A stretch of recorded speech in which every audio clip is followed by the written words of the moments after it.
Hello বন্ধুরা, আশা করি সকালে ভালো আছেন।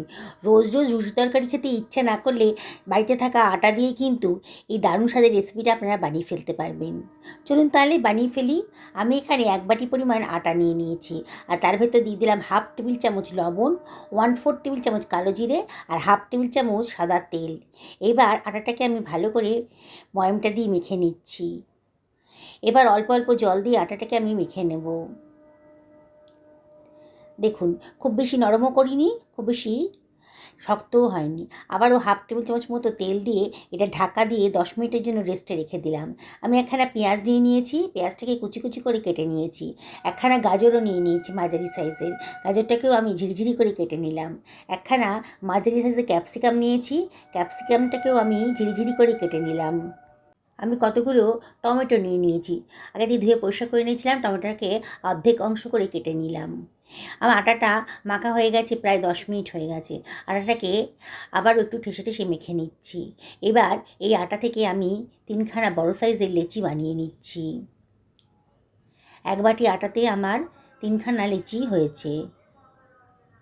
এইবার একটা লেচি নিয়ে একটু আটা দিয়ে আমি গোল করে একটা রুটির মতো বেলে নিচ্ছি।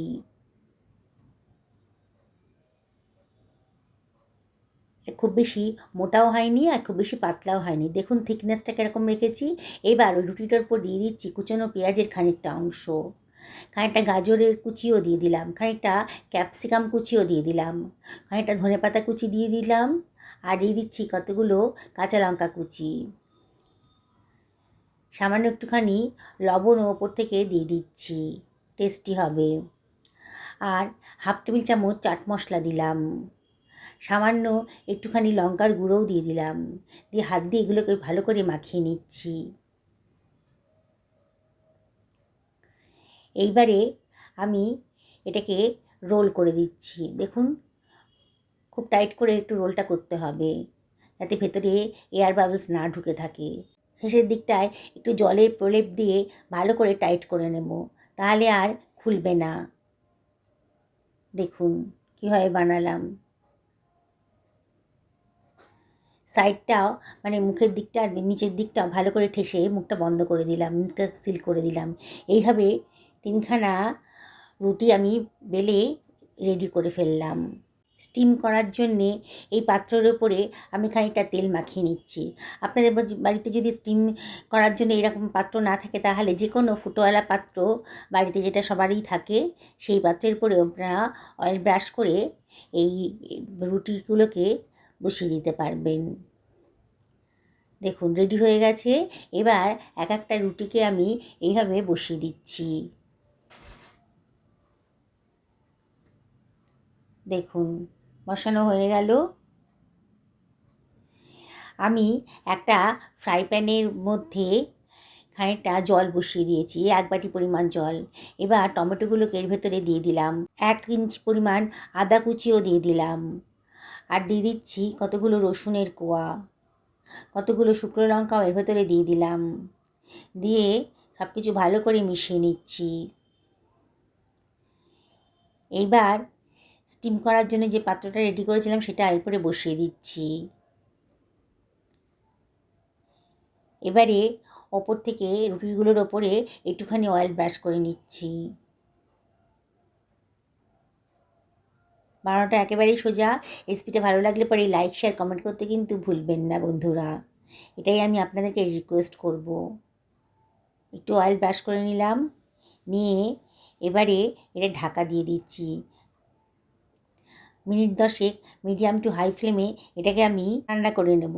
তারপর ঢাকাটা তুলে দিয়েছি, গ্যাসের ফ্লেমটাও অফ করে দিয়েছি। দেখুন, দেখেই মনে হচ্ছে ওপরের পোর্শনটা হয়ে গেছে। এইবার টমেটোগুলোকেও একটু নাড়াচাড়া করে নিচ্ছি। টমেটোগুলোর খোসাটা আমি একটা চিমটার সাহায্যে ফেলে দেবো। দারুণ স্বাদের একটা রেসিপি আজকে তৈরি হতে চলেছে। রোজ রোজ রুটি তরকারি খেতে তো আর ইচ্ছা করে না, মাঝে মাঝে এরকম করে বানিয়ে নেবেন, দেখবেন পরিবারের সকালে কিন্তু দারুণ খুশি হয়ে যাবে। আর বানানোটা একেবারেই সোজা। আমি এটাকে ঠান্ডা করতে দিয়েছি, জলটাকে আলাদা করে রেখেছি, সেদ্ধ করা জলটাকে। এটা ফেলে দেবেন না, এটা কোনো রান্নার কাজে ব্যবহার করে ফেলবেন। আর টমেটোগুলোকে আমি একটা মিক্সার গ্রাইন্ডারের ভেতর দিয়ে দিলাম। এবারে এর ভেতরে আমি দিয়ে দিচ্ছি 1/2 টেবিল চামচ লবণ, 1/4 টেবিল চামচ বিট লবণও দিয়ে দিলাম, দারুণ সুন্দর একটা টেস্ট আসবে। এবারে 1 টেবিল চামচ চিনি দিলাম, চিনিটা দিলে কিন্তু দারুণ সুন্দর টেস্ট আসবে। আর দিয়ে দিলাম বেশ খানিকটা পুদিনা পাতা, খানিকটা ধনে পাতাও দিয়ে দিলাম এর ভেতরে। এবার টমেটো সেদ্ধ করা জল থেকে 2 টেবিল চামচ মতো জল আমি এর ভেতরে দিয়ে দিলাম, দিয়ে এটাকে গ্রাইন্ড করে নিচ্ছি। দেখুন কত সুন্দর একটা স্মুথ পেস্ট তৈরি হয়ে গেল। এবার দেখুন থিকনেসটা দেখুন, খুব বেশি পাতলাও হয়নি আর খুব বেশি ঘনও হয়নি, সরিয়ে রাখলাম। এটা ঠান্ডা হয়ে গেছে রুটিগুলো। এবার আস্তে করে এগুলোকে বার করে নিচ্ছি। দেখুন বন্ধুরা, 12 থেকে 15 মিনিটের মধ্যে কিন্তু অসম্ভব টেস্টি রেসিপিটা তৈরি হয়ে গেল। একেবারে একঘেয়েমি নেই। আমি এগুলোকে একটা পাত্রের ভেতর রাখছি। দেখুন এবারে এগুলোকে আমি একটু কেটে নেব। মাথার দিকটা আর নিচের পোর্শনটা একটু কেটে বাদ দিয়ে রাখছি, এগুলো ফেলে দেবো না, এগুলোও কিন্তু খেয়ে নেব। মাঝখান দিয়ে কেটে নিলাম। এটা আপনারা খেতে পারেন, এমনি খেতে পারেন, সসটা যে বানিয়েছি সস দিয়েই খেতে পারেন। তবে আজকে আমি এগুলোকে আর একটু ফ্রাই করে নেব। দারুণ সুন্দর খেতে লাগবে। যারা ডায়েট করছেন কিংবা ওয়েট লস করতে চাইছেন তারা কিন্তু এই রেসিপিটা এইভাবেই খেতে পারেন।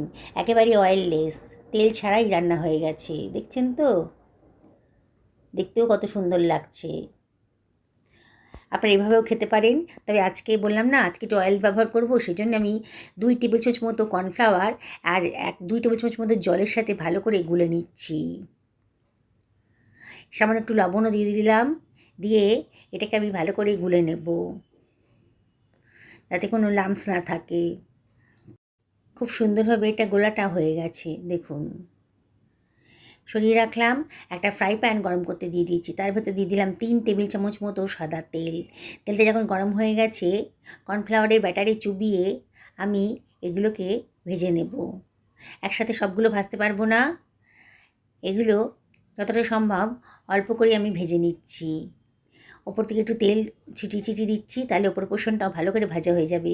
এবার একটা স্প্যাচুলার সাহায্যে আমি এগুলোকে উল্টে পাল্টে দিচ্ছি।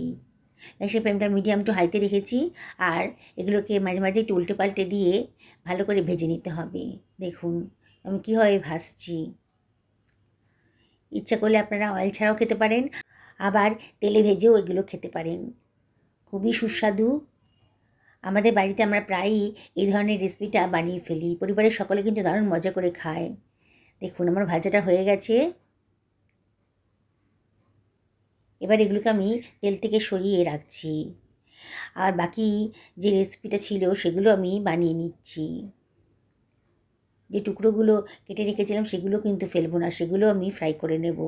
খেতে কিন্তু ভালোই লাগবে। ভাজা হয়ে গেছে। আবারও আগের মতন এগুলোকে আমি তুলে রাখছি তেল থেকে ঝরিয়ে নিয়ে। আমি একটা সার্ভিং প্লেটে এগুলোকে সার্ভ করে দিচ্ছি।